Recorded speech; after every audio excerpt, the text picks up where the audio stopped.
महाभारत में श्री कृष्ण ने अर्जुन को गीता का उपदेश दिया था। उनका पालन करके आज तक कितने ही प्रसिद्ध व्यक्तियों ने अपने जीवन को सार्थक और सफल बनाया है। गीता उपदेश मानव जाति के लिए सूर्य के समान है, जो अज्ञान रूपी अंधकार से मुक्ति दिलाता है।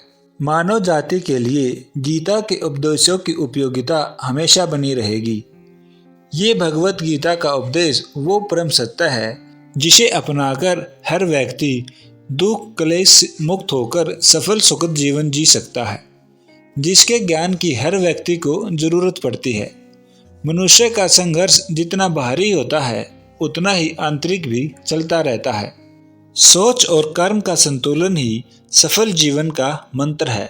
सही गलत और उचित निर्णय की दुविधा में फंसे व्यक्ति को गीता के इन उपदेशों से मानसिक संबल और धैर्य मिलता है। आज इस वीडियो में हम जानेंगे कि भगवत गीता हमें क्या सिखाती है और कैसे भगवत गीता के उपदेशों पर चलकर हम अपने जीवन को सफल बना सकते हैं। वीडियो में आगे जाने से पहले कृपया करके इस वीडियो को लाइक और हमारे इस चैनल को सब्सक्राइब जरूर करें।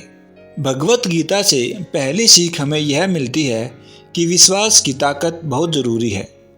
तुम अपने विश्वास की उपज हो। तुम जिस चीज़ में विश्वास करते हो तुम वही बन जाते हो। जो स्वयं पर विश्वास करते हुए लक्ष्य की ओर बढ़ते रहते हैं उन्हें सफलता जरूर मिलती है। अगर व्यक्ति अपने लक्ष्य के लिए कर्म में पूरे मन से लग जाता है और उसे कर्म करने से खुशी मिलती है तो सफलता उससे दूर नहीं है। भगवत गीता से अगली शिक्षा हमें यह मिलती है कि मृत्यु से भय व्यर्थ है। हर व्यक्ति के मन में मृत्यु का भय होता है। इस संसार का जब से निर्माण हुआ है तब से जन्म मृत्यु का चक्कर चलता आ रहा है। यह प्रकृति का नियम है। इस सत्य को स्वीकार करके भयमुक्त होकर आज में जीना चाहिए। किसी को भी आने वाले पल के बारे में कुछ नहीं पता होता, लेकिन इस संशय में भयभीत रहने से जीवन नहीं जिया जा सकता। भगवत गीता से अगली शिक्षा हमें यह मिलती है कि कर्म सबसे ऊपर होता है। श्री कृष्ण अर्जुन से कहते हैं कि व्यक्ति कर्म करने के लिए ही पैदा हुआ है और बिना कर्म किए कोई नहीं रह सकता। फल की चिंता करना व्यर्थ है, क्योंकि इससे मनुष्य का मन काम से भटकने लगता है।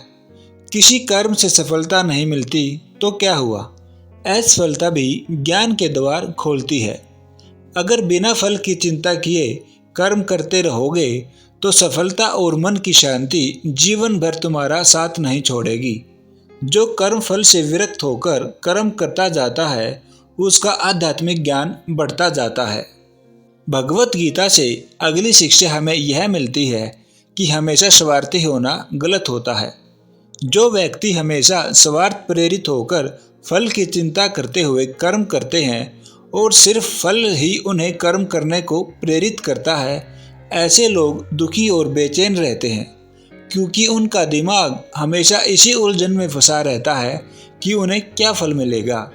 स्वार्थी व्यक्ति सुखी नहीं रह पाता और ऐसे व्यक्ति से कोई भी संबंध नहीं बनाना चाहता। इसलिए स्वार्थ से ऊपर उठे और दूसरों का हित भी सोचें। भगवत गीता से अगली शिक्षा हमें यह मिलती है कि क्रोध से सबका नुकसान होता है। क्रोध या गुस्सा करना व्यक्ति के दिमाग में उथल पुथल पैदा कर देता है। आवेश में विवेकहीन होकर कई बार व्यक्ति अपना ही नुकसान कर बैठता है या फिर अपनी ही मानसिक शांति को भंग करके खुद को कष्ट देता है। क्रोध की अग्नि में बुद्धि और तर्क नष्ट हो जाते हैं और व्यक्ति बिना विचार किए बस अपने अहम की तुष्टि करने वाले काम करता है।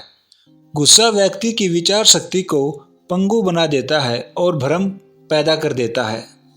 भगवत गीता से अगली शिक्षा हमें यह मिलती है कि हमें अपने मन पर कंट्रोल जरूर होना चाहिए। मन का स्वभाव है कि ये आसानी से भटक जाता है। अगर जीवन को सफलता की दिशा में ले जाना है तो मन को काबू करना बहुत ज़रूरी है। श्री कृष्ण कहते हैं कि बार बार प्रयास करने से धीरे धीरे चंचल मन को वश में किया जा सकता है। मन को वश में करने से दिमाग की शांति केंद्रित होती है, जिससे कार्यों में सफलता मिलने लगती है। अगर मन को वश में नहीं करोगे तो ये आपका सबसे बड़ा शत्रु बन जाता है।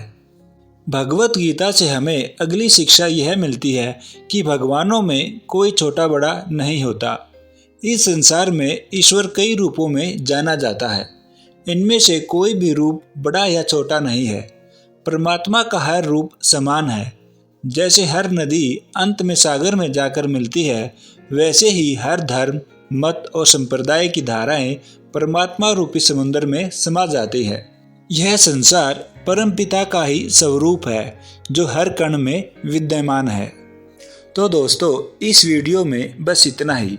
भगवत गीता से हमें और क्या शिक्षा मिलती है, इसके लिए हमारी अगली वीडियो का इंतजार करें।